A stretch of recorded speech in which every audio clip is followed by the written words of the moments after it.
Salut à tous et bienvenue aujourd'hui dans Carbone VFX pour un nouveau tutoriel sur Blender. Aujourd'hui on s'attaque à la sculpture de notre terrain par-dessus la maison et du coup peaufiner un petit peu quelques éléments de la maison et créer surtout donc les lierres qui vont venir couvrir la maison. Donc je vais vous montrer donc l'add-on Ivy Gen qui est inclus dans Blender. Donc du coup on se retrouve ici donc sur Blender, donc sur le projet de notre maison directement.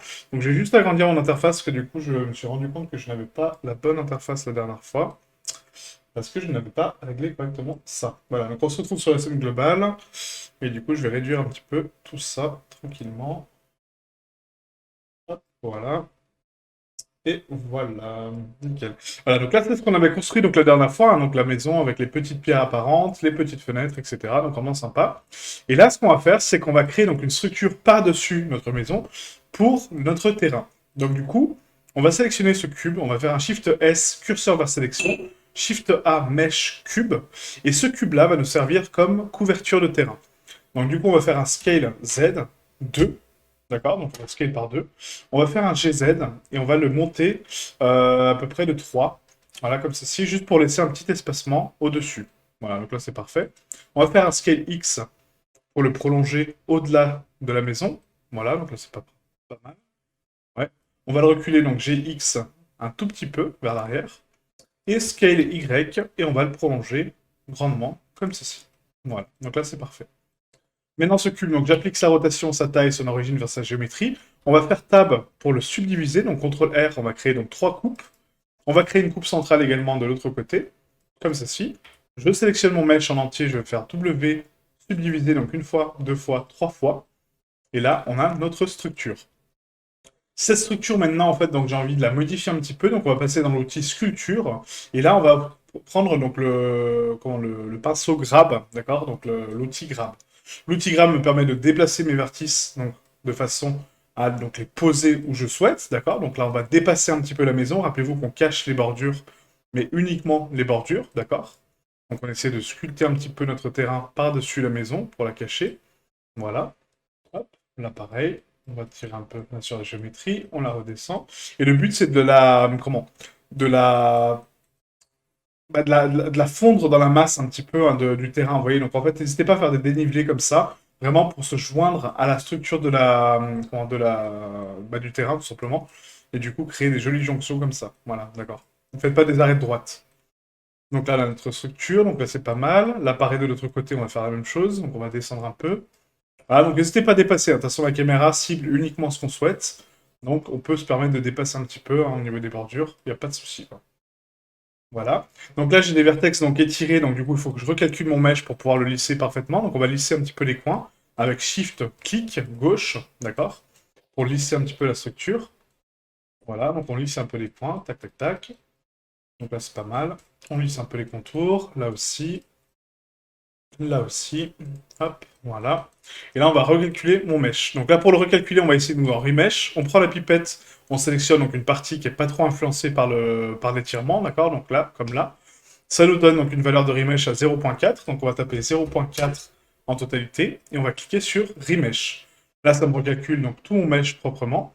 On continue l'étirement, donc on continue notre sculpture. Voilà, hop. Là, on lisse un peu, on tamise, hop, voilà. On arrondit un peu les bords, encore une fois.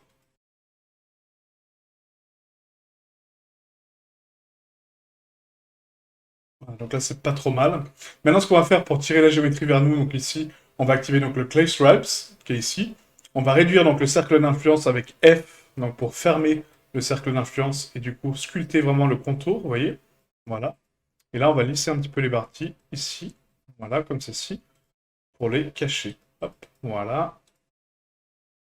Pareil, on recalcule notre mesh encore une fois, donc à 0.4. On relisse, on resculpte un peu, on relisse un peu, voilà. Là, on va creuser un peu dans la matière donc avec contrôle pour casser un peu le terrain et du coup lui donner un peu d'aléatoire. Voilà, donc n'hésitez pas à repasser en mode géométrie normale, hein, sans le matcap, du coup, juste en studio, pour voir un petit peu ce que vous faites. Désactiver l'ombrage et la cavity, et là on a la géométrie propre, d'accord? Voilà, comme ceci, hop, on recalcule notre mesh encore une fois, donc remesh. Donc CTRL R pour le raccourci du remesh, d'accord? Donc si vous me voyez faire un remesh, je vous le dirai, mais du coup c'est CTRL R pour le raccourci du remesh. Ah, donc là, on peut juste dépasser un petit peu, donc déborder un peu sur cette jonction. On va tirer un petit peu la géométrie pour casser ces angles un peu trop bruts, vous voyez, donc créer vraiment des dénivelés un peu cool. On active le mode pré-rendu pour voir si on ne dépasse pas trop sur notre puits, hein, parce que rappelez-vous qu'il y aura un puits ici. Voilà, donc là on dépasse clairement. Donc du coup on va rafraîchir un petit peu cette zone. Voilà, mon puits sera là, donc on va le pousser un peu ici. Hop, voilà, et là je vais tirer vers l'intérieur, comme ceci, et on va élargir là. Voilà, donc le puits va être à peu près là, hein, du coup. Bien dégagé, bien propre. Voilà. Donc là maintenant on va repasser donc en mode normal, donc en mode studio, et là on va essayer donc voilà, d'améliorer un petit peu ces contours, ouais, parce que là c'est un peu trop brut, un peu trop carré. Donc n'hésitez pas à donner vraiment des arrondis, à tirer sur la matière, à donner des petites modes de terre un petit peu qui dépassent, voilà, de la structure, vraiment de la forme pour votre mèche. Donc l'attaque, on va tirer un peu là sur la géométrie, on va tirer un peu ici. CTRL R, remèche, ok. On lisse, voilà, et là c'est pas mal. Là ça me plaît pas mal. Je pense qu'en termes de structure, on n'est pas trop mal ici, hein. Et peut-être là, on peut peut-être rapetir un peu, hein, pour donner un peu de dénivelé. Mais là c'est pas mal. Un peu comme ça, qui part, là, voilà, hop. Voilà, là c'est pas mal. Parfait. Ah, c'est très très bien. Je vais tirer un petit peu la géométrie à l'arrière pour donc essayer de créer un espèce de dégradé un petit peu graduel vers l'arrière, parce que du coup ça risque de troubler un petit peu la vue. Voilà, donc ici, hein, CTRL R pour recalculer le mesh. Voilà, et là on va booster un peu la forme, donc la tirer vers nous, voilà, pour l'affaisser par ici et la remonter un petit peu là. Voilà, nickel. CTRL R. Donc là, c'est purement aléatoire, hein. Vraiment, vous faites ce que vous voulez. Le but, c'est vraiment de casser un peu les jonctions et la géométrie. Rappelez-vous que le mur visible, c'est que le mur de devant, d'accord? Donc essayez voilà, de jongler un petit peu avec les valeurs, de monter votre géométrie, de casser un petit peu ce côté trop brut. Et vous allez voir, ça va être très très joli. Hop. En tout cas, dans ma tête, c'est très joli. Pour l'instant, je n'ai pas encore le résultat, mais je pense que ça va être sympa. Donc CTRL R, encore une fois, pour calculer donc, le mesh. Et là, c'est pas trop mal, hein. Ouais, là, c'est pas trop mal. Donc maintenant, ce qu'on va faire, c'est qu'on va donc recalculer ce mesh-là donc à un niveau beaucoup plus bas, donc à 0.1, juste pour garder la structure, d'accord? Donc on va tester un 0.1, CTRL R, donc je recalcule mon mesh. 0, je dis n'importe quoi, c'est pas 0.1, c'est 0.6, excusez-moi. 0.6, donc CTRL R. Voilà, donc là on garde notre forme, pas mal. On va essayer un petit peu plus haut, 0.8, CTRL R. Ouais, là c'est propre. Ok. Donc là on va affaisser un petit peu ça ici. Là aussi, tac, on va remonter un petit peu là, voilà, là c'est pas mal. Ah, donc en termes de géométrie, comme ça on reste un petit peu low, et du coup ça nous permettra d'avoir des jolies jonctions. Là ça me plaît pas des masses ici, donc on va l'avancer un peu, voilà. Voilà, là c'est pas mal. CTRL R, et je recalcule mon mesh, nickel. Ah, donc là on est en basse résolution, d'accord? Donc du coup on a un mesh low poly, donc ça passe. On va passer en mode objet, on va appliquer donc la rotation, la taille, l'origine vers la géométrie. W, ombrage lissé. On va lisser donc les normales à 180 degrés pour casser donc tous les contours. Et on va pondérer les normales pour recalculer nos éléments. Donc c'est pas origine normale, c'est pondérer les normales à 100%. On va appuyer sur CTRL A pour appliquer donc la pondération des normales. Et là, on a notre mesh. Maintenant, pour le déplier sur les UV, donc je sélectionne mon mesh en entier. Je vais faire un CTRL. On va faire un U, tout simplement. Projection intelligente. Et OK. Maintenant que j'ai des UV donc, plus ou moins propres, d'accord? Enfin, c'est des UV automatiques, hein, on va appliquer un multi-résolution sur ce mesh, d'accord? Donc le multi-res, on va passer ici donc en subdivision donc une fois, deux fois, trois fois dessus, on repasse en mode sculpture, et là je vais apporter un tout petit peu de détail au niveau de mon dénivelé. Donc en clé stripes toujours, et là on va casser un petit peu ce côté trop arrondi, trop beau, et du coup avec le contrôle, on va casser un peu la géométrie. Voilà, et du coup donner un petit peu des zones un petit peu différentes en termes de niveau, d'accord? Voilà, comme ceci, on vient ici casser un peu ça. Voilà, on n'hésite pas à changer de brosse pour tirer un peu sur la matière et la fesser, vous voyez? Et plus vous avez de détails comme ça, donc en termes de forme, et plus votre mesh sera cohérent, d'accord?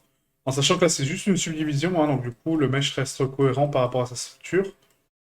Donc le but, c'est vraiment de casser ce côté trop arrondi, quoi. D'accord? Donc la Crease Stripes, on passe un petit coup ici pour casser ces jonctions un peu trop brutes. Voilà. Donc on donne un peu de structure, quoi.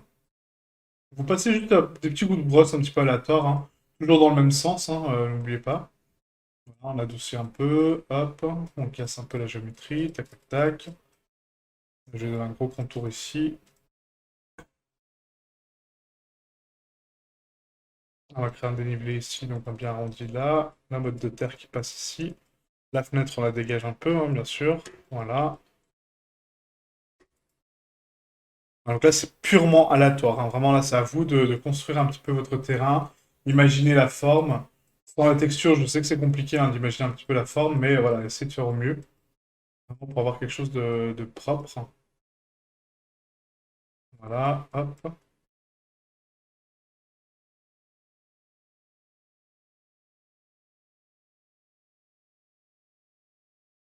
Donc là, je pense que c'est pas trop mal. On va faire un F plus gros et du coup, là, je vais casser un peu cette jonction. Voilà. Et là, on lisse. Voilà. Voilà, c'est pas mal. Sauf que là, on a tiré vraiment trop sur la géométrie, donc ça l'a vraiment trop remonté. Donc, CTRL Z. J'aurais pas dû faire une brosse aussi grosse. Ah, donc désolé, my bad. Hop. Alors, on va sculpter un petit peu ici, là, on adoucit.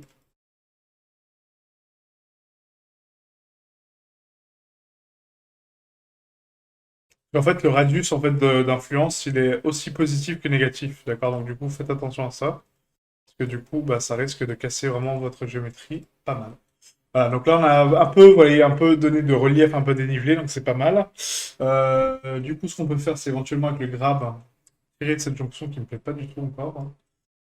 Voilà, donc ici, on va la fesser, donc la tac, et là, on va repartir un peu vers l'avant. Et surtout là, là. Voilà, juste un peu de forme. Comme quoi, c'est vraiment dans la terre et que du coup, on a creusé ici. Là, c'est pas mal. Là, ça me plaît pas mal. Ça fait un peu grotte, caverne, c'est pas mal.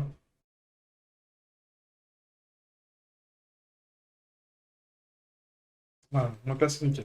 Ok, donc là, on a notre structure. Donc maintenant, le multi-res, en fait, on va appliquer, donc du coup, la forme. D'accord? Donc ici, on a ici forme, on apply la base. Et du coup, maintenant, quand on revient donc, au niveau du viewport, donc niveau 1, donc, et au niveau de en mode objet, excusez-moi.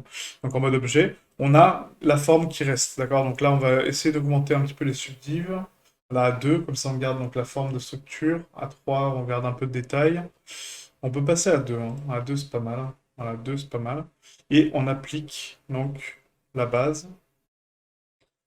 Et là, je vais appliquer, donc du coup, le niveau 2. Niveau 2 partout. CTRL A pour appliquer cette forme.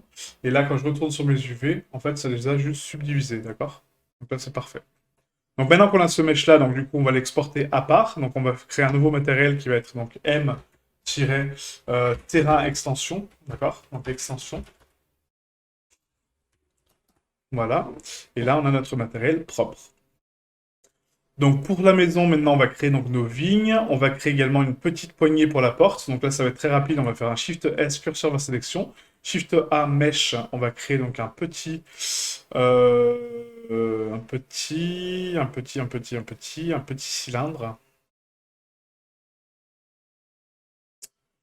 petit cylindre, un petit torus à la limite. Un petit torus, ça peut être sympa. On va réduire donc là le nombre de segments. Donc on va le mettre à 24. On va passer à 6 au niveau des segments principaux. On va mettre donc le rayon principal et le rayon secondaire, donc on va le réduire à 0,1. Voilà. Et là, on va réduire donc la bague à 0,5. Voilà, comme ceci. On va faire une rotation donc sur X, sur Y, excusez-moi, donc à 90. Voilà, pour le placer comme ça. RZ 90. On le descend un petit peu, donc scale 0,25, scale 0,5, GZ. On le place à peu près, du coup, donc sur la droite, je pense, par logique, hein. Donc GX, GY, pardon. On le place à peu près ici. Voilà. Je fais un Shift S, curseur vers sélection. Shift A, Mesh, Torus, encore une fois. Et ce Torus-là, on va le rotate donc, sur X à 90, RZ 90, GZ, Scale. Voilà. On va le remonter un petit peu. Donc GZ, GX. Et là, on va faire une petite poignée un peu cool, avec une petite structure, un petit anneau, étendu sur Z. Voilà, comme ceci. Tac, tac. Là, c'est pas mal. Donc GZ, on le place plus ou moins ici. Celui-ci, je peux le ravancer un petit peu sur X. Voilà. Et là, je peux avancer mon anneau un tout petit peu, GZ, et le placer comme ceci. Nickel. Voilà. On va joindre donc les deux mèches, CTRL-J, Q, rotation de taille, origine vers géométrie, W, ombrage lissé. On lisse cet ombrage à 180 degrés. Voilà, et on pondère nos normales tranquillement pour ce mesh. CTRL A pour appliquer la pondération. Et là, pas besoin de déplier parce que du coup, c'est du fer noir. Donc on va ici donc, dans nos matériaux et on prend le fer noir, tout simplement. Et là, on est propre. Ok? Donc là, c'est bon. Après, donc, il y aura le bois par-dessus, donc ce sera parfait. Et du coup, les vignes. Donc les vignes, je vais en placer sur la droite un petit peu pour couvrir cette zone-là qui ne me plaît pas des masses. Donc on va essayer d'éviter la fenêtre. Donc pour éviter la fenêtre, on va sélectionner notre terrain, uniquement le terrain, hein, pas la maison. Et du coup, alors attendez que je réfléchisse un petit peu. Ah, ça peut être intéressant aussi de joindre les deux et après de les resplit. Ouais, donc on va prendre la maison, on va prendre le terrain, on va faire un CTRL-J. Q, rotation taille, origine vers géométrie. Donc je laisse ce mesh sélectionné, on repasse en scène globale. Et là, on va ici donc placer le curseur où est-ce qu'on veut que la racine de notre vigne, enfin de notre lierre, je sais pas pourquoi je parle de vigne, c'est du lierre, démarre. Donc moi je vais la démarrer ici dans le coin, d'accord? On va ici donc dans euh, créer, je crois, voilà, Ivy Gen, et là on fait Add New Ivy. Donc avant de cliquer sur Add New Ivy, il faut régler un petit peu la taille de propagation de cette structure. Donc là on sait qu'elle va se propager à 1 mètre, ok, donc moi je veux un peu plus, on va mettre 5 mètres. L'Ivy Size, on va le mettre à 0.5. Et le max float, donc ça c'est bon, on le laisse à 0.5. Le weight settings, peu importe. Le branch, on le laisse à 0.05. Et le Ivy branch size, on va l'augmenter un petit peu, on va mettre à 0.01. Comme ceci. Les probabilités donc, de leaf size, donc les tailles de feuilles, on va les mettre à 0.075. Et les probabilités de feuilles, on va les laisser à 0.35. On va cliquer sur Add New Ivy, donc voilà, là ça me rajoute donc, une structure, mais du coup, bah, c'est pas trop ça, quoi. C'est pas trop ça. C'est pas trop ça, pourquoi?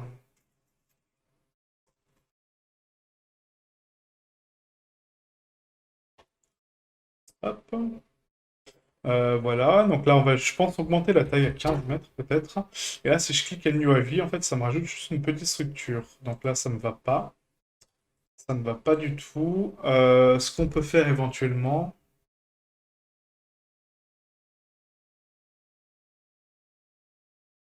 c'est que là, en termes de taille, donc on est bien. Le Ivy Size, on va mettre à 0.1. En fait, le truc, c'est que les paramètres par défaut, quand plus on réduit en fait le Ivy Size, donc ici, et plus il va se propager en fait. Donc là, c'est vraiment pas mal. Ça me donne pas mal de structure, vous voyez, donc ça recouvre vraiment tout, mais un peu trop à mon goût. D'accord? Donc ça monte un peu trop haut. Donc on va réduire la taille, donc CTRL Z, on va remettre ici donc 5 mètres. On va retester ici. Donc la taille des branches est un petit peu trop forte. Donc on va mettre donc au niveau du Ivy Branch Size 0.005 et on va cliquer Add New Ivy. Voilà, donc là c'est parfait. Vous voyez, ça recouvre juste un peu cette zone, c'est parfait. Donc on ajoute la première, nickel. On va en rajouter une autre par-dessus, par de coup sur le côté. Et là en fait, faudrait que je puisse voir en mode rendu ce que ça donne en fait. Parce que là les branches sont vraiment grosses, donc c'est pas mal. Mais les feuilles sont pas assez fort, quoique non, c'est cohérent, hein. C'est cohérent, donc c'est la taille qui me va pas. Donc CTRL Z, au lieu de mettre 5 mètres, on va mettre 10 mètres. Je veux que ça monte plus haut en fait. Donc 10 mètres, hop, voilà, là c'est parfait. Nickel. Ça recouvre un peu la structure, c'est nickel. Et là, on va le rajouter encore une fois. Donc ici, là, on reclique, donc là, on place le curseur. On reclique Add New Ivy, et là, ça remonte de l'autre côté. Parfait. Maintenant, j'ai envie d'en rajouter une petite ici. Donc là. Par contre, on va la réduire à 5 mètres. Add New Ivy. Voilà. Et une autre à peu près là. Add New Ivy. Parfait. Nickel. Voilà. On en a rajouté nos éléments. Donc là, en fait, quand on regarde donc, les textures, en fait, pour ça, là, actuellement, c'est des courbes, d'accord? Donc les courbes, il faut les convertir en mèches, donc Alt-C, mèche, ok? Là, pareil, donc on clique sur la courbe, Alt-C, mèche. Là, pareil, Alt-C, mèche, et Alt-C, mèche. Là, c'est des mèches. Ensuite, on a donc, là, c'est notre terrain, donc SM-terrain, extension. Là, on a notre porte, donc là, c'est structure de porte, donc SM, structure, porte. Là, on a donc nos SM, structure, fenêtre. Notre porte, SM porte. Notre SM escalier. Là, on a donc la première Ivy, donc là, ça va être Ivy Curve, donc ok. Ivy Curve, on va laisser par défaut, hein, comme ça. Et après, donc là, en fait, si vous voulez, la Ivy Curve, il a un système de particules, normalement, qui est appliqué. Donc là, non. Donc ça veut dire que les feuilles sont parentées, en fait, directement aux mèches. Ah oui, d'accord, ok. Donc c'est des mèches vraiment parentées dessus. Donc c'est sympa, mais je crois que la carte UV, en fait, quand on passe en mode edit, en fait, c'est juste un plan. Voilà, c'est ça. C'est juste un plan superposé. Donc du coup, on aura les feuilles partout pareil, donc ça m'arrange. Par contre, donc le matériel, donc ici, on va créer donc un nouveau matériel qui va être donc M Ivy Leaf. D'accord? Donc on va nommer en anglais, hein. On sélectionne les autres feuilles, on sélectionne donc M Ivy Leaf. Donc là, je suis bien sur Ivy Leaf, hein, ouais. Là, ça va être donc le M Ivy Trunk, donc le tronc d'Ivy. Voilà. Et comme ça, on prend donc exactement les mêmes matériaux, hein, très important. Donc là, on prend cette Ivy, donc là, au niveau des feuilles. Donc j'appuie sur le point sur l'outliner pour cibler donc l'Ivy Leaf 3. Je vais dans mes matériaux et je prends M Ivy Leaf. Je prends le tronc, je prends M Ivy Trunk. Là, pareil. M Ivy Trunk. Je prends les feuilles. M Ivy Leaf. Là, encore une fois pareil. M Ivy Trunk. Et M Ivy Leaf. Voilà, parfait. Comme ça, on a le même matériel partout pareil. Comme ça, quand on va texturer, ça sera propre. Bah, du coup, on est bon, hein. Je pense que là, c'est... Moi, ça me va, hein, franchement. Donc là, comme j'ai dit, on a fini juste cette scène pour l'importer après sur Substance. Donc ça sera demain. Et puis après, on sera bon pour le texturing, hein. On sera bon pour le texturing.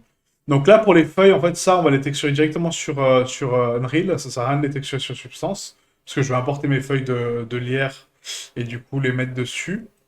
Euh, Mais par contre, le reste, effectivement, on va le faire directement sur Substance. Et encore, je me demande si c'est vraiment nécessaire de faire des cartes pour ça, parce que du coup, si j'importe mes matériaux et que je les applique, normalement, ça passe, hein. Je sais pas, je sais pas. Je vais tester moi de mon côté, voir si c'est vraiment nécessaire de passer sur une séance Substance. Sinon, on passe directement sur Unreal, hein, clairement. Donc là, ce que je vais faire, c'est que je vais supprimer donc, en fait, donc le terrain. On sélectionne tout. Je vais faire un Shift C pour recentrer mon curseur au centre de la scène.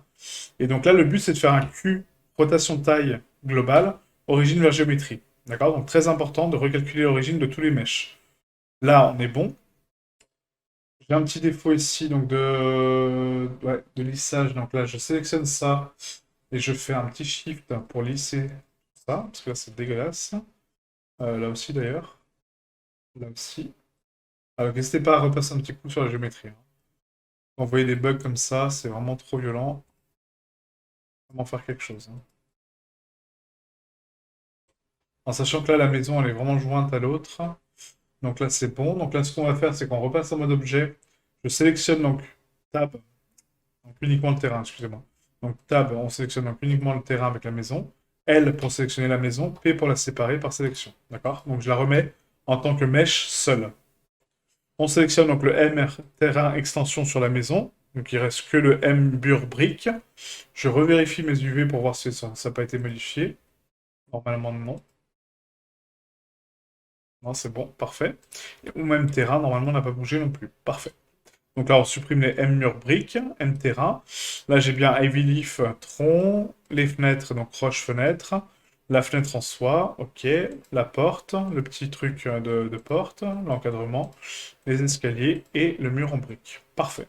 Voilà, donc là c'est nickel. Donc on sélectionne tout, hein, comme j'ai dit, donc on repasse un petit coup sur la géométrie qui est un peu disgracieuse. Donc en mode sculpte. On lisse avec Shift, hein. Voilà. Donc essayez de corriger au maximum, hein, la géométrie. Voilà, tac, là c'est pas mal. Là c'est propre. Ouais, là ça me plaît. On repasse donc ici en scène globale, en mode objet. Parfait. On resélectionne tout. Q, rotation taille, origine vers géométrie. Et là, on est bon. Donc rappelez-vous, le centre de la scène, c'est le curseur, d'accord? Donc du coup, la scène va s'adapter automatiquement par rapport au terrain sur Unreal. C'est pas le centre de masse, hein, d'accord? Donc c'est le centre du curseur. Donc là, si je fais un fichier exporté FBX, on exporte la maison complète, d'accord? Donc là, on va ici donc dans maison, donc maison, export, excusez-moi, donc je reviens en arrière, donc export. Je vais renommer ça donc en SM-maison. Voilà. On passe dans Mesh, objet sélectionné, donc uniquement les objets sélectionnés, hein, du coup. On va passer ici, donc -Y vers l'avant, Z vers le haut. Géométrie, lissage de face. Et on exporte la SM maison. D'accord? Donc du coup, voilà. Donc on se retrouve demain, soit sur Unreal, soit sur Substance. Je vais faire des tests de mon côté pour voir si vraiment c'est nécessaire de passer sur Unreal, sur Substance, pardon. Mais normalement, non. Hein. La vue, la structure, comment c'est, on a bien fait nos dépliages. Je pense qu'on va passer directement sur Unreal, quoi. Ok? Donc je vous dis un gros merci et à demain, du coup, sur Unreal pour le texturing de notre maison et le placement. Ciao, ciao.